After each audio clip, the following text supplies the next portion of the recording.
오늘은 우리 구약성경 잠언서 6장 1절에서 19절까지의 말씀을 제가 한 절 읽고 여러분이 한 절 읽고 함께 교독합니다. 구약성경 916면 잠언서 6장 1절입니다. 내 아들아, 내가 만일 이웃을 위하여 담보하며 타인을 위하여 보증하였으면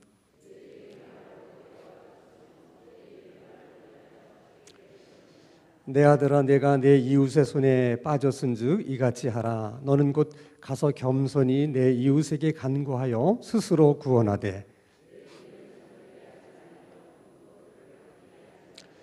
노루가 사냥꾼의 손에서 벗어나는 것 같이 새가 그물 치는 자의 손에서 벗어나는 것 같이 스스로 구원하라.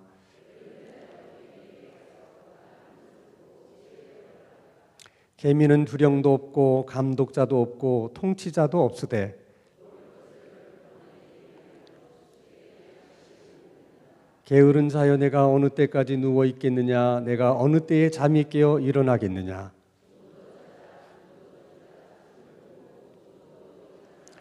내 빈궁이 강도같이 오며 내 곰핍이 군사같이 이르리라.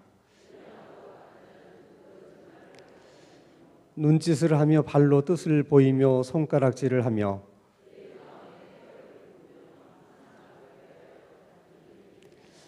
그러므로 그의 재앙이 갑자기 내려 당장에 멸망하여 살릴 길이 없으리라.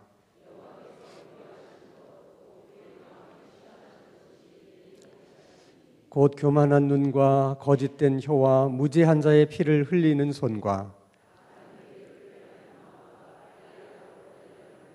19절 다 함께 거짓을 말하는 망년된 증인과 및 형제 사이를 이간하는 자이니라. 아멘. 자, 우리가 인생을 살아가는데 필요한 것이 많이 있지만 특별히 지혜라고 하는 것이 필요하다. 이것이 이제 잠언서가 1장부터 일관되게 주장하는 말씀이죠. 우리 삶에 지혜가 필요하다. 그럼 우리가 살아가는데 지혜가 필요한데 그 지혜를 어떻게 얻을 수 있느냐? 그때 성경은 두 가지 길을 제시하십니다. 하나는 후히 주시고 꾸짖지 아니하시는 하나님께 구하라. 그러니까 하나님께 지혜를 구하라. 지혜를 주세요. 이렇게 간구하고 기도하라는 것입니다. 그래서 우리가 하나님으로부터 지혜를 얻는 길이 첫 번째는 기도하는 길이 있고요. 두 번째는 하나님의 말씀을 열심히 읽고 그 말씀을 묵상하는 길이 있어요. 모든 하나님의 말씀은 하나님의 생각을 기록해 놓은 거예요. 그러니까 하나님의 생각은 지혜의 근본이신 하나님에게서 나온 거기 때문에 하나님의 모든 생각은 다 지혜로운 생각이에요. 그러니까 우리의 생각을 자꾸 하나님의 생각으로 바꾸게 되면 저절로 우리가 지혜로운 사람이 되는 거예요. 특히 말씀 가운데 이 잠언서의 말씀을 우리가 열심히 읽으면 지혜로운 사람이 될 수 있어요. 오늘도 이제 6장에서 뭐가 지혜로운 것이고 뭐가 지혜로운 것이 아닌가를 설명하죠. 매장에서 그래요. 이런 것을 배우면서 지혜롭다는 것은 이런 것을 말하는 것이구나. 이렇게 살아야 되는구나. 이렇게 사는 것은 지혜롭지가 못하는 것이구나 하는 것을 우리가 잠언서를 통해서 배우고 알면 그렇게 살려고 하면 그 말씀에 순종하면 지혜롭게 살게 되는 거예요, 우리가. 자, 그러면 오늘 특별히 잠언서 6장에서는 오늘 우리가 읽은 본문에는 크게 세 가지를 말씀하시는데 그 첫째가 뭐냐? 보증 쓰지 말라 하는 거예요. 자, 1절 말씀을 보겠습니다. 같이 한번 읽습니다. 시작. 내 아들아, 내가 만일 이웃을 위하여 담보하며 타인을 위하여 보증하였으면. 이 말씀을 보면 보증 쓰는 이 일은 역사가 굉장히 오래된 거예요. 잠언서가 기록될 때도 보증 쓰고 담보물을 잡고 하는 일들이 있었다는 거예요. 근데 성경은 이웃을 위해서 보증 쓰는 일을 나쁜 것이라든지 또 잘못된 것이라든지 그렇게 말하지는 않지만은 보증 쓰는 일이 지혜로운 것은 아니다. 그렇게 얘기를 해요. 한번 따라합시다. 보증 서는 일은 지혜로운 일이 아니다. 왜 지혜로운 일이 아니냐면 잘못 보증을 서준 것 때문에 생각하지 못했던 어려운 일들을 많이 당할 수 있기 때문에 그러는 거죠. 그러니까 여러분들이 그 보증 쓴 일로 뭐 원망하게 되거나 또 후회하게 되거나 그런 일을 겪지 않으려고 하면 보증을 쓸 때 최악의 경우도 생각을 하셔야 돼. 만약에 잘못되는 경우라도 나는 괜찮다. 응? 내가 잘못되는 경우라도 이분을 위해서 나는 함께 고통을 겪을 마음에 준비도 되어 있고 또 함께 할 수 있는 그런 마음의 생각도 있다. 그렇게 마음을 먹고 이제 보증을 쓰는 건 괜찮아요. 근데 잘 될 줄 알았는데 사람 일이라는 것이 사람이 나빠서가 아니라 뭐 일이 꼬이다 보면 어려움을 겪게 되잖아요. 그러면 이제 그 일을 두고서 이제 뭐 원망하거나 또 후회하거나 그게 다 지혜롭지 못해서 하게 되는 원망이고 후회라는 거야. 하나님께서 이렇게 말씀을 하시기 때문에 그 명심해야 돼, 여러분들도. 그러니까 이제 우리가 인생을 살다 보면 정에 끌려서 또 마음이 약해서 또 어쩔 수 없이 이제 그렇게 해야만 되는 경우들이 있을 때 이 잠언서의 말씀을 잘 생각해서 하나님 이때 제가 어떻게 해야 됩니까? 지혜를 주시옵소서. 그래서 하나님의 지혜를 구해서 할 수 있으면은 보증을 쓰지 말라. 또 보증을 서주는 일도 지혜롭지 못한 일이지만은 또 가장 가까운 사람에게 보증을 서달라고 부탁하는 일도 그것도 지혜로운 일이 아니라는 거야. 물론 형편이 어렵기 때문에 어쩔 수 없어서 부탁을 하는 경우지만은 그 부탁을 해서 문제가 잘 해결이 됐을 때는 뭐 더할 수 없이 좋은 일이지만은 만약의 경우에 본인이 원하든 원치 않든 일이 잘 안 됐을 경우에는 그것 때문에 사람도 잃을 수가 있는 거예요. 가까운 사람이었는데 평생 같이 할 수 있는 사람이었는데 그 보증 한번 잘못 쓰고 또 서달라고 했다가 그 사람과 정말 원수가 된다든지 가장 친했던 친구와 등을 지게 된다든지 그렇게 되는 것이 얼마나 어리석은 일이자는 거야. 그러니까 그런 일이 있을 때 우리가 기도 많이 해보고 당장은 그걸 거절하는 것이 어려워도 이것이 지혜롭지 못한 일이기 때문에 우리가 잘 판단해서 해야 된다. 하나님이 우리들에게 그렇게 말씀하시는 것이죠. 그러니까 우리들은 덜썩 그냥 별 생각 없이 해놓고 나중에 후회하고 그게 다 뭐냐면 지혜롭지 못해서 그렇다는 거야. 하나님께서 우리에게 말씀하시는 것이. 자, 그런데 2절의 말씀을 보면 아주 참 중요한 말씀을 해요. 내 입의 말로 내가 얽혔으며 내 입의 말로 인하여 잡히게 되었느니라. 이게 누구의 문제가 아니라 내가 보증 서주겠다 한 네 말에 네가 묶인 거라는 거예요. 이렇게 여러분 우리들의 말이라고 하는 것이 이게 참 어떻게 보면 권세가 있어서 좋은 쪽의 권세도 있지만은 안 좋은 쪽의 권세도 있는 거예요. 그래서 내가 너무 성급하게 저런 보증을 서주겠다든지 이런 말을 하게 되면 내가 한 말에 내가 묶이게 된다는 거죠. 그래서 잠언서는 그게 얼마나 위험한지 너희들이 아느냐. 혹시라도 그렇게 했다면 빨리 그 사람을 찾아가서 그 보증 쓴 것을 취하해달라고 간곡하게 얘기를 하라는 거예요. 그래서 거기서 네가 풀려나야 된다. 그렇게 말씀을 합니다. 자, 여러분, 우리가 한 말로 다른 사람에게도 묶일 수 있지만은 내가 한 말이 나를 묶을 때가 많아요. 그래서 우리들은 나 자신에게도 어떻게 말을 하느냐는 것이 굉장히 중요한 거예요. 내가 스스로 나에게 한 말에 의해서 내가 묶일 수 있다는 거예요. 예를 들면 여러분, 이스라엘 백성들이 이제 출애굽을 해서 가나안 땅에 이제 들어가려고 했을 때 국경 지역에서 하나님께서 정탐꾼을 보내잖아요. 정탐꾼이 와서 보고를 합니다.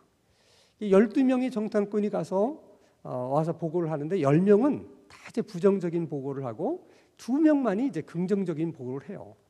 자, 보고를 들은 것까지는 괜찮은데 그 다음에 백성들이 자기 자신들에게 뭐라고 얘기를 하느냐, 그게 참 중요하다는 거예요. 자, 민수기 13장 33절 말씀을 한번 보겠습니다. 자, 거기서 네피림 후손인 아낙 자손의 거인들을 보았나니 우리는 스스로 보기에도 메뚜기 같으니. 이게 누가 누구에게 한 말이에요? 자기들이 자기들에게 한 말이야. 우리는 그 가나안 땅에 살고 있는 아낙 자손들을 보고 우리 자신을 보니까 우리는 메뚜기 같다.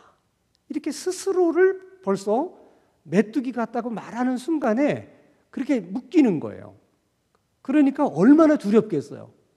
자신들이 메뚜기같이 생각이 드는데 가나안 땅에 들어가서 저들과 싸울 마음이 생기겠어요? 안 생기겠어요? 안 생기는 거예요. 벌써 저기에서 묶인 거예요, 벌써. 근데 여호수아와 이제 갈렙만은 그렇지 않잖아요. 하나님이 우리에게 주시겠다고 약속한 땅이기 때문에 네피림이든 네피림의 아버지든 할아버지든 상관이 없다. 하나님이 우리에게 주시기로 한 거니까. 그러니까 두려워하지 말고 가자. 뭐 네피림의 아버지가 있으면 어떻고 할아버지가 있으면 어떠냐. 하나님이 주시겠다고 하신 거니까 우리는 들어가면 얻을 수 있다. 이렇게 벌써 스스로에게 그렇게 말하니까 자신도 생기고 용기도 생기고 믿음이 생기는 거예요. 근데 저렇게 말하면 있던 믿음도 다 없어져. 절대 하나님을 믿는 사람들은 스스로에게 자꾸 부정적인 말을 하면 안 돼요. 그 말에 내가 묶이는 거야. 응? 자, 말만 묶이는 게 아니에요. 우리가 생각에도 묶이는 겁니다. 그래서 생각도 아무리 생각이라 할지라도 부정적인 생각, 해서는 안 될 생각, 이런 생각을 자꾸 하게 되면 내가 생각해놓고 내 생각에 내가 묶인다는 거야. 이제 우리가 욥기 말씀을 보면 정말 우리가 깜짝 놀랄 말씀이 있어요. 자, 하나님께서 사탄에게 욥을 칭찬하세요. 네가 이곳저곳을 다 이렇게 돌아다녀 봤으니까 우스 땅에 살고 있는 욥도 내가 주목해 보았겠구나. 욥처럼 순전하고 정직하고 여호와를 경외하며 악에서 떠난 자가 없다. 이렇게 칭찬해요.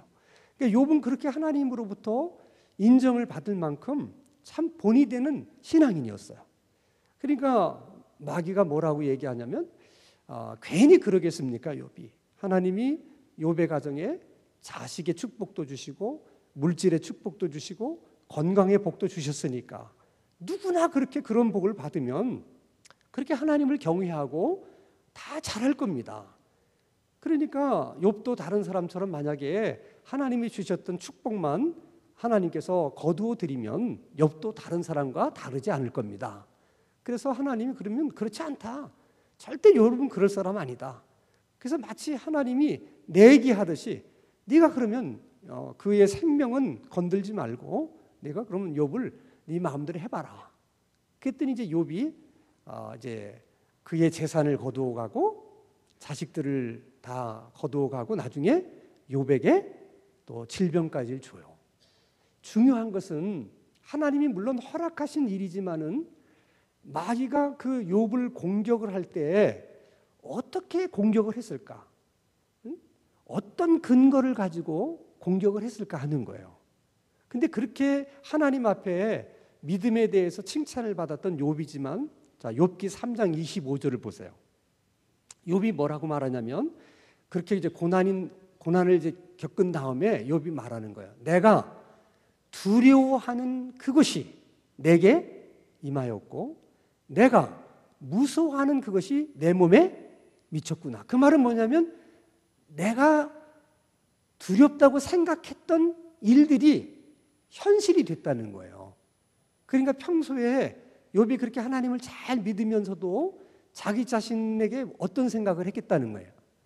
자, 지금 굉장히 많은 재산이 있는데 혹시 이 재산이 어떻게 되면 어떻게 될까? 이런 걱정을 했다는 거예요. 염려를.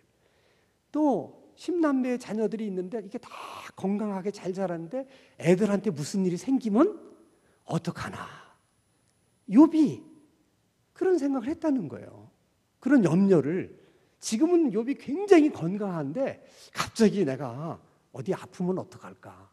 이런 염려를 욥이 했다는 거예요. 생각을.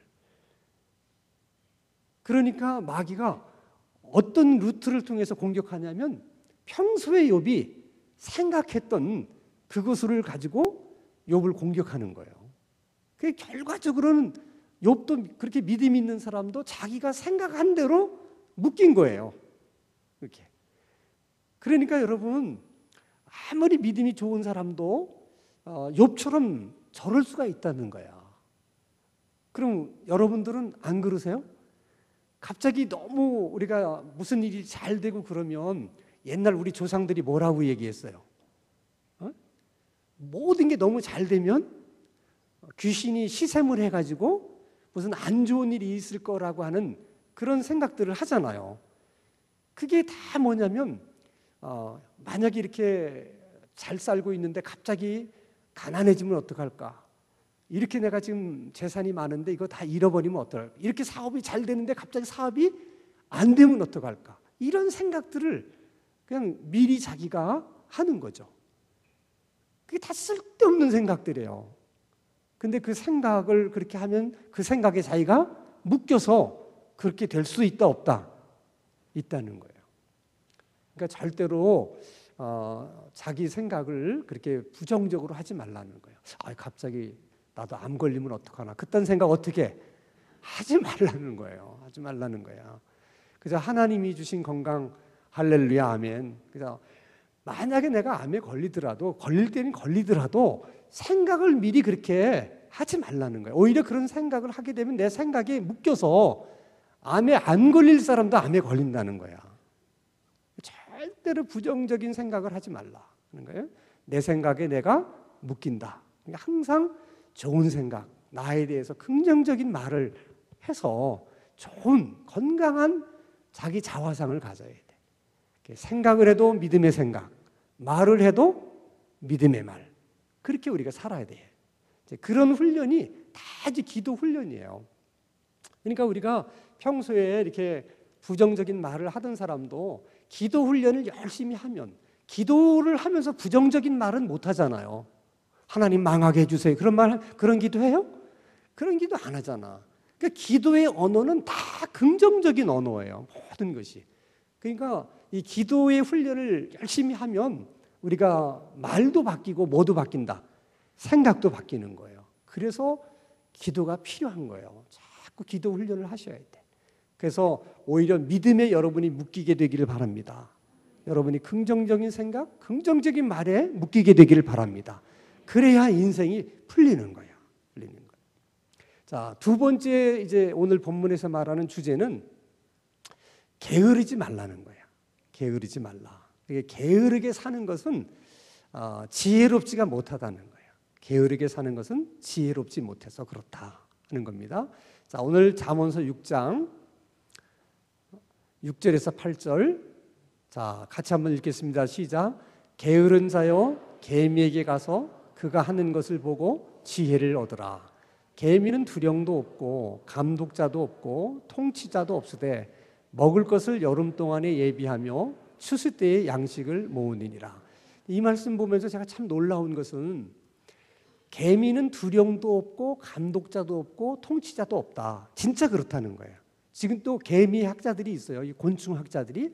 근데 진짜 개미는 대장이 없대요. 개미는. 다 그냥 자기들끼리 알아서 이렇게 한다는 거야. 어떤 리더가 있어서 이렇게 움직이질 않는데 개미들을. 근데 현대에 와서 이게 곤충학자들이 연구를 해보니까 저렇다는 것을 이제 알았는데 솔로몬은 벌써 알았어 저거를. 대단한 거 아니에요? 그러니까 아마 솔로몬이 개미들을 잘 관찰해 보았기 때문에 그런 것인지 개미를 보면서 원래 하나님의 지혜가 있으니까 저런 게 보인 것 같아. 통찰력이. 대단한 거예요. 개미는 리더가 없다.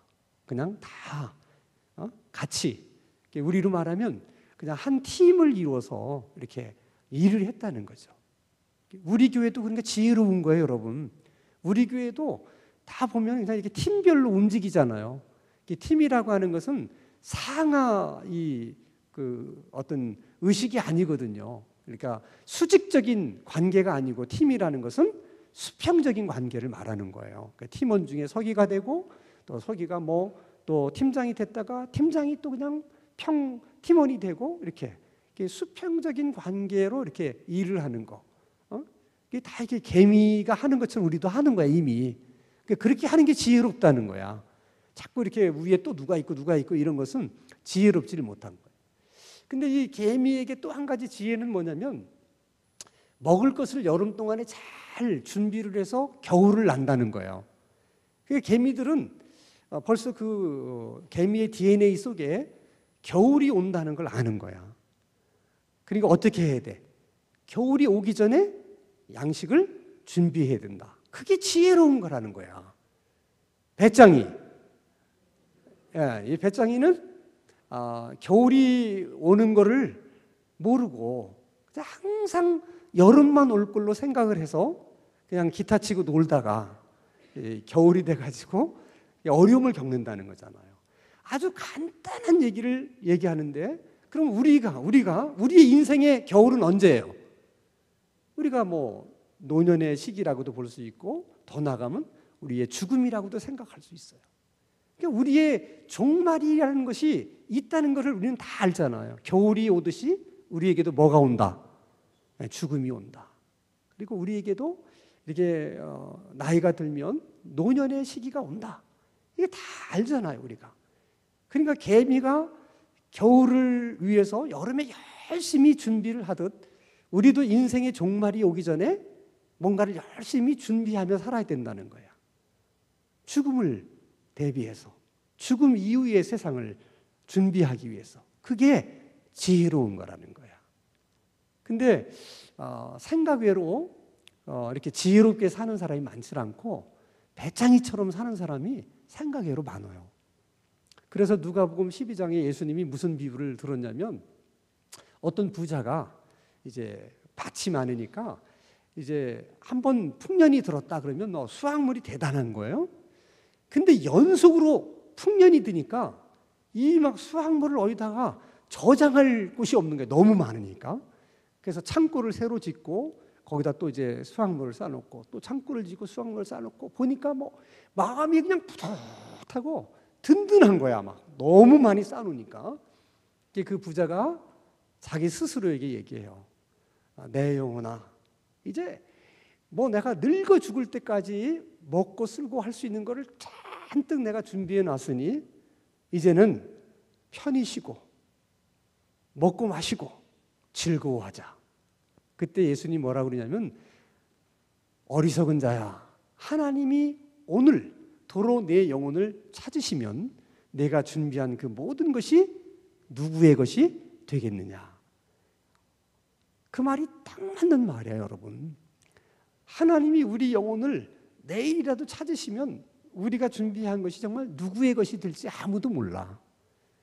그런데 그런 죽음이 있다는 것을 우리가 다 알면서도 이거 준비하지 못한 마음으로 우리가 그냥 살아간다는 거죠. 그러니까 항상 여러분들이 생각하셔야 돼요. 죽음은 어느 사람에게나 누구에게나 예고 없이 오는 거야. 그건 뭐 정목사도 마찬가지예요. 그건 모르는 거야. 아무도 몰라요.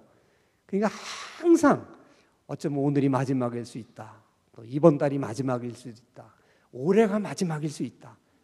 언제나 그런 마음 가지고 사셔야 돼. 나이 드신 분들은 더 그래. 그래서 나이 드신 분들은 젊은 사람에 비해서 더 지혜롭게 사셔야 돼. 더 이렇게 마지막 때를 준비하는 그런 모습으로 사셔야 되는 거야.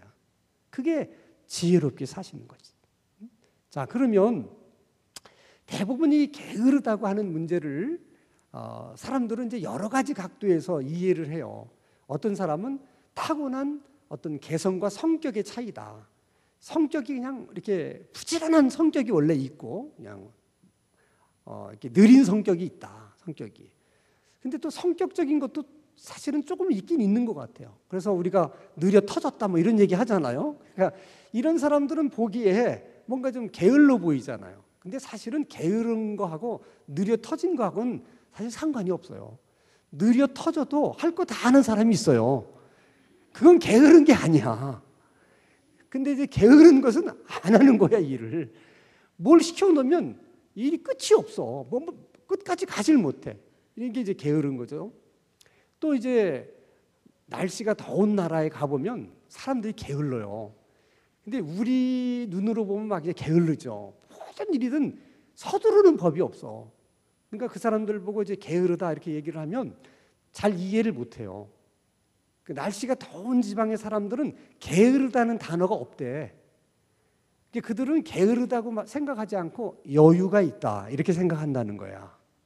근데 또 그 면도 한 면도는 일리가 있어요. 왜냐하면 그 더운 지방에서 우리처럼 그렇게 그냥 막 분주하게 바쁘게 막 이렇게 급히 살다가는 제명이 못 살아. 너무 더워가지고 힘든 거야. 진짜 힘들어요. 가만히 있어야 돼. 너무 더우니까. 이제 그런 이제 문화적인 그런 면도 있는데, 근데 최근에 심리학에서는 게으른 것은 질병이라고 보는 그런 시각이 또 생겼어요. 게으름은 이것은 질병에 가까운 것이다. 특히 생각의 게으름이 사람을 타락시키기도 하고 인간을 인간답지 못하게 만든다는 거예요. 근데 나는 그 말에 동의해요. 자, 예를 들면 아담과 하와가 선악과를 따먹었는데 그 선악과를 따먹은 것도 그 이제 심리학자의 분석에 하면 아담과 이브가 게을러서 그렇다는 거예요. 따먹기 전에 많이 생각을 해보았더라면 안 따먹을 수 있다는 거야. 그러니까 생각하기가 귀찮아가지고 그냥 보함직도 하고 먹음직도 하고 그래서 그냥 덜썩 먹었다는 거야. 이거를 따먹게 되면 어떻게 되는 걸까? 이런 고민도 하고 이렇게 생각했으면 따먹었겠어요? 안 따먹었겠어요? 안 따먹는 거예요. 생각을 안 한 거예요. 그러니까 여러분 아담비 이브만 그런 게 아니에요. 이단에 빠지는 사람들도 대부분 생각을 게으리 하는 사람이에요. 생각이 게을러서 그러는 거예요. 그게 빠지기 전에 왜 다른 사람들은 이종파를 이단이라고 그럴까? 다 이단이라고 말할 때는 무슨 이유가 있을 텐데 이런 생각도 해보고 그러면 뭐가 다른 걸까? 이런 것도 좀 따져보고 이렇게 하면은 이단에 빠지겠어요? 안 빠지겠어요? 안 빠져요. 그래서 생각을 안 하는 거예요. 그런 생각을 그냥 친절하게 자기한테 해줬다. 뭐 사랑을 많이 줬다. 그냥 단순의 생각이 그거하고 뭐가 같은 거예요. 그러니까 생각을 많이 하셔야 돼요. 생각이 게으르면 안 돼요. 그래서 예수 믿는 것도 마찬가지야. 예수 믿는 것도 사는 것만 그런 게 아니라 예수 믿는 것도 생각을 많이 하면서 예수를 믿어야 돼. 이것이 부지런하게 신앙생활을 하는 거예요. 그래서 로마서 12장 11절 말씀 봅시다. 같이 읽습니다. 시작. 부지런하여 게으르지 말고 열심을 품고 주를 섬기자. 그러니까 예수도 부지런하게 예수를 믿어야 돼요. 특히 여기서 부지런하다는 것은 생각을 많이 하면서 신앙생활을 해야 된다는 거예요. 그러니까 지금 한국 교회가 여러 가지로 사회에게 지탄을 받는 이유 중에도 하나가 뭐냐면 신앙인들이 생각이 별로 없어. 생각을 잘 안 해. 그러기 때문에 여러분 뭐 여러 가지 교회에 이런 분란이 생기고 뭐 지금 많은 문제가 생기는 게 조금만 생각해 보면 이게 아니구나 하는 것을 알 수 있을 텐데 생각을 안 하는 거예요. 생각을 안 하는 거예요. 게으른 거예요, 한마디로. 생각이 게으른 거죠. 그러니까 예수 믿는 것도 우리가 열심을 품고 부지런한 그런 마음으로 신앙생활을 해야 된다. 그것이 지혜로운 신앙생활이라는 거예요. 지혜롭다는 게 뭐냐? 게으르지 않아야 된다. 사는 것도 게으르지 않아야 되고 생각하는 것도 게을러서는 안 된다는 거죠. 자, 세 번째 주제는 참 우리가 중요한 오늘 말씀을 보게 되는데 하나님께서 싫어하시는, 특별히 싫어하는 것이 몇 가지가 있다 하고선 한 7가지 예를 들어요. 참 중요한 거예요. 하나님이 그것들을 얼마나 싫어하는지를 여러분 잘 아셔야 돼. 자, 오늘 잠언서 6장 16절 한번 보겠습니다. 자, 같이 읽습니다. 시작. 여호와께서 미워하시는 것, 곧 그의 마음에 싫어하는 것이 67가지이니. 이것도 솔로몬이 평생을 살면서 하나님이 뭐를 싫어하시는가, 무엇을 미워하시는가를 참 통찰력을 가지고 하나님이 주신 지혜를 가지고 잘 본 거예요. 그랬더니 한 7가지가 있다는 거야. 7가지. 자, 첫째가 뭐냐? 17절. 첫째가 뭐예요? 교만한 눈. 두 번째가 거짓된 혀. 세 번째가 무지한 자의 피를 흘리는 손. 자, 교만한 눈이라는 것은 한마디로 뭐냐? 남을 깔보고 무시하고 업신여기는 거예요. 예, 그걸 하나님이 어떻게 하신다고요? 싫어하신다. 미워하신다는 거예요. 그런 사람. 그러니까 반드시 남을 깔보고 무시하고 이렇게 한 사람은 반드시 하나님이 업어치기로 그냥 땅에 이렇게 팽개칠 때가 꼭 와요. 반드시 옵니다. 왜? 하나님이 싫어하시는 일이니까. 미워하는 사람이기 때문에 절대로 가만 안 둬요. 그러니까 우리가 아무리 잘 나갈 때도 절대로 사람을 무시하거나 깔보거나 내 눈에 이렇게 밑으로 보면 안 된다는 거야. 그럴수록 다른 사람들에 대한 배려도 하고 더 잘 대해주려고 하는 그런 마음이 있어야 돼. 그게 겸손함이죠.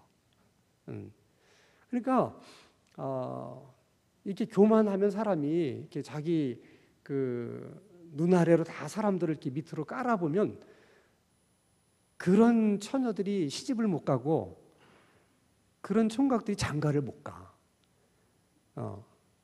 웃을 일이 아니에요, 여러분. 교만한 자는 하나님이 싫어하기 때문에 배필도 안 주셔. 겸손해야 돼요, 사람을. 근데 뭐가 나쁘고 맨 투정하고 그러면 안 된다는 거야. 생각이라도 그렇게 하면 안 돼요. 남의 자식을 그렇게 함부로 얘기하면 돼야 안 돼. 안 되는 거잖아요.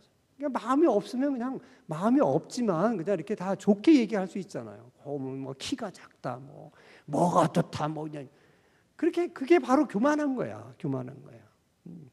이제 그걸 바꾸지 않으면 평생 시집장가 간다 못 간다. 겸손해야 돼요. 겸손해야 돼. 자, 그다음에 두 번째는 거짓된 혀예요. 그러니까 거짓말을 하나님이 얼마나 싫어하고 미워하시느냐. 저 거짓은 원조가 마귀에게서 나온 거예요. 하나님에게서 나온 게 아닙니다. 거짓은. 그러니까 거짓말을 자주 하게 되면 누구의 자식이 되냐? 그 애비가 마귀이기 때문에 마귀의 자식이 되는 거예요. 그래서 성령 받은 사람들은 이게 거짓말을 하려고 하게 되면 반드시 성령님이 브레이크를 거세요.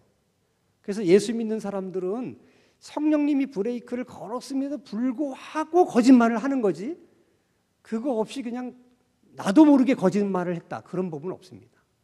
절대로 그런 법이 없어요. 반드시 구원받은 사람은 거짓말을 할 때 성령님이 한번 브레이크를 거세요. 너 그 거짓말이다. 이제 그걸 내가 누르고 묵살하고 내가 거짓말을 하는 것이지, 하다 보니까 거짓말을 하게 됐다, 절대 그런 일은 없습니다. 왜냐하면 하나님이 싫어하시는 일이기 때문에 그래요.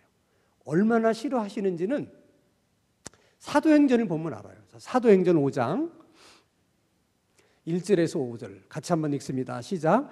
아나니아라 하는 사람이 그의 아내 삽비라와 더불어 소유를 팔아 그 값에서 얼마를 감춤해 그 아내도 알더라. 얼마만 가져다가 사도의 발 앞에 두니 베드로가 이르되 아나니아야, 어찌하여 사탄이 내 마음에 가득하여 내가 성령을 속이고 땅값 얼마를 감추었느냐. 자, 여기서 왜 아나니아가 거짓말을 했느냐, 그 얘기를 설명하는 거야. 사탄이 내 마음에 가득했기 때문이라는 거야. 그래서 네가 성령을 속이고 거짓말을 했다는 거야. 그러니까 거짓말은 그 애비가 누구라고 그랬어요? 사탄이라고 그랬죠. 그러니까 사탄은 계속해서 우리로 하여금 거짓말을 하도록 충동질을 시키는 거야. 자, 저런 측면에서 우리가 신앙적인 관점에서만 본다면 오늘 이제 우리 사회를 보세요. 한번 여러분들이 다 요즘 뉴스나 이런 걸 통해 보면 나는 어느 당을 얘기하려고 그러는 게 아니라 우리 사회 전반적으로 지금 퍼져 있는 그런 정말 우려되는 것이 뭐냐면 거짓말이 너무 일상화됐다는 거야. 그리고 거짓말을 하고도 그냥 또 우겨. 이게 심각한 거예요, 이게. 그걸 저쪽의 말씀으로 보면 뭐 때문에 그런 거야? 에? 그렇죠? 사탄이 가득해요. 이게 여러분 영적인 문제라는 거예요. 일반적인 사람들은 자기가 거짓말을 했다 거짓말이 탄로가 나면 부끄럽잖아요. 그렇잖아요. 그런데 거짓말하고 탄로가 나도 조금도 부끄러워하지 않아요. 그거는 정상적인 사람으로서는 그럴 수 없는 거야. 근데 그런 일이 우리 사회에서 지금 그냥 일반적이잖아요. 다. 정말 두려워할 만한 것인데 그게 지금 악한 영의 역사가 강하게 일어나고 있기 때문에 그러는 거예요. 자, 그런데 중요한 것은 하나님이 그걸 싫어하시기 때문에 4절. 땅이 그대로 있을 때는 내 땅이 아니며 판 후에도 내 마음대로 할 수가 없더냐. 어찌하여 이 일을 내 마음에 두었느냐. 사람에게 거짓말하는 것이 아니요 하나님에게로다. 아나니아가 이 말을 듣고 엎드려져 혼이 떠나니 이 일을 듣는 사람이 다 크게 두려워하더라. 그래서 아나니아와 삽비라는 뭐 때문에 죽었어요? 거짓말하다가 죽었다는 거예요. 그러니까 하나님이 거짓말을 얼마나 싫어하시고 미워하시는지 저 대목만 보면 아는 거예요. 그래도 지금 하나님의 은혜의 시대이기 때문에 멀쩡히 우리들이 다 살아있는 거죠. 지금 사도행전 같은 저런 하나님의 강력한 역사가 있으면 지금 뭐 초상쳐야 될 지변이 많죠. 근데 다 하나님의 은혜로 지금 이렇게 우리가 살고 있는 거예요. 그러나 분명 한 가지 알아야 될 것은 거짓말을 하나님이 싫어하신다는 거야. 미워하신다는 거야. 저렇게 싫어하시고 미워하신다. 그거는 꼭 기억하셔야 돼. 여러분들이. 그래서 어떤 일이 있어도 거짓말을 해서는 안 돼요. 거짓말은 해서는 안 된다. 자, 그 다음에 첫째는 뭐라고 그랬죠? 교만한 눈. 두 번째는 거짓말하는 혀. 다시 이제 우리 잠언서 6장 9절 다시 한번 보겠습니다. 세 번째가 뭐예요? 무죄한 자의 피를 흘리는 손. 그러니까 죄 없는 사람을 해하는 거예요. 그러니까 이거는 여러분 대표적인 예가 이제 그 나봇의 포도원 사건을 여러분 잘 아시죠? 아합 왕이 이제 그 나봇의 포도원을 이제 탐을 내요. 왜냐하면 자기 별장 앞에 나봇의 포도원이 있는데 저것만 내 소유로 만들면 거기다가 내가 원하는 대로 먹을 것도 한번 씹어보고 뭐도 해볼 텐데 그래서 나봇에게 얘기를 해요. 그 땅을 나한테 팔아라. 내가 얼마든지 달라는 대로 다 내가 값을 쳐주겠다. 그랬더니 나봇이 뭐라고 그러냐면 하나님의 율법에 이게 조상 때부터 내려오는 땅은 이게 팔지 못하도록 되어 있기 때문에 제가 아무리 임금님의 요청이라도 팔 수가 없습니다. 그렇게 얘기를 해요.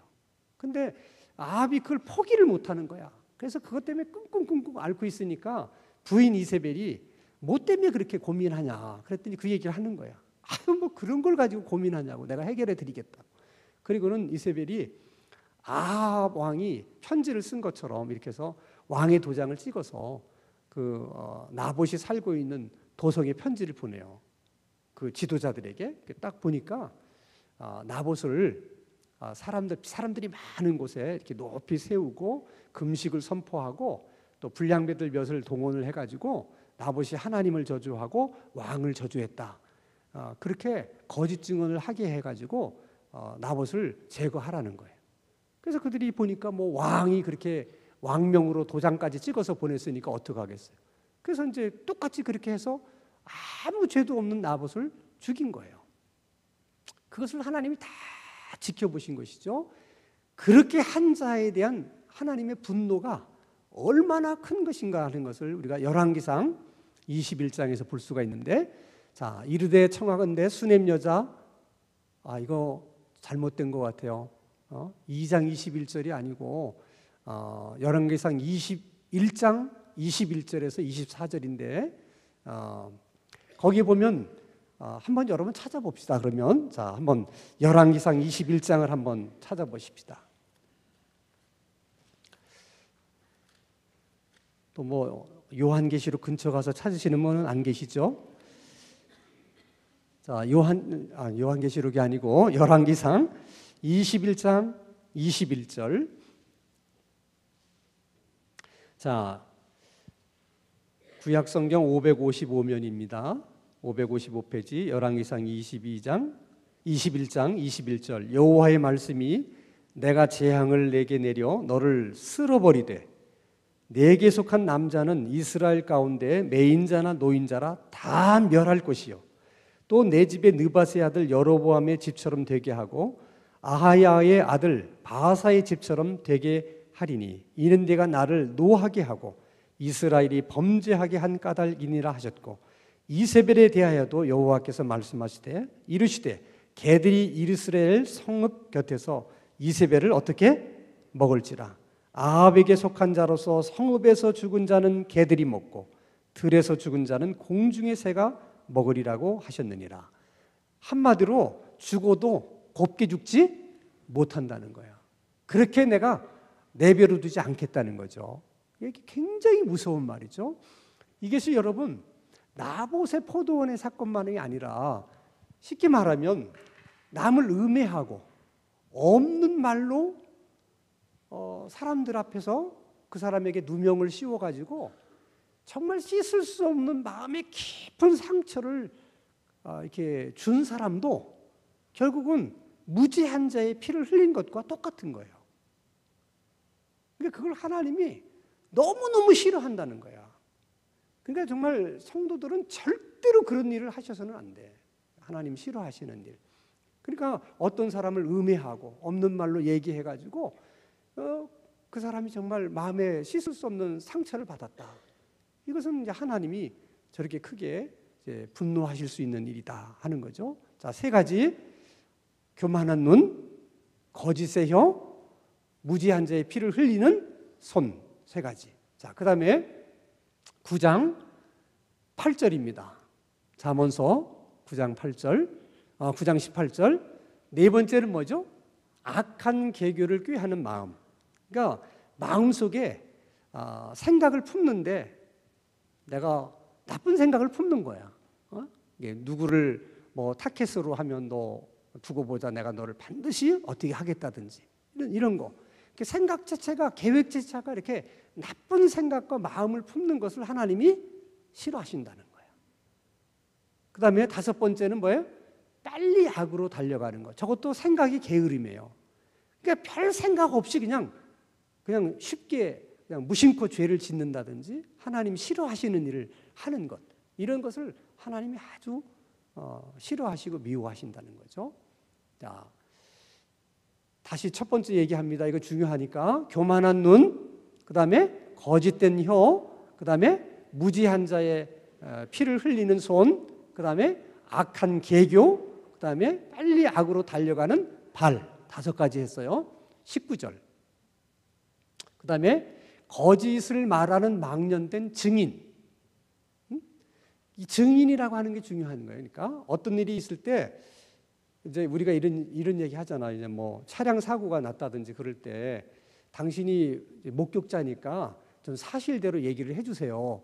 이럴 때 사실대로 얘기를 해주면 좋은데 예를 들어서 사실은 A인데 이 사람이 무슨 생각인지 B라고 얘기를 한다든지 이런 경우가 있네요. 그게 이제 거짓 증인이에요.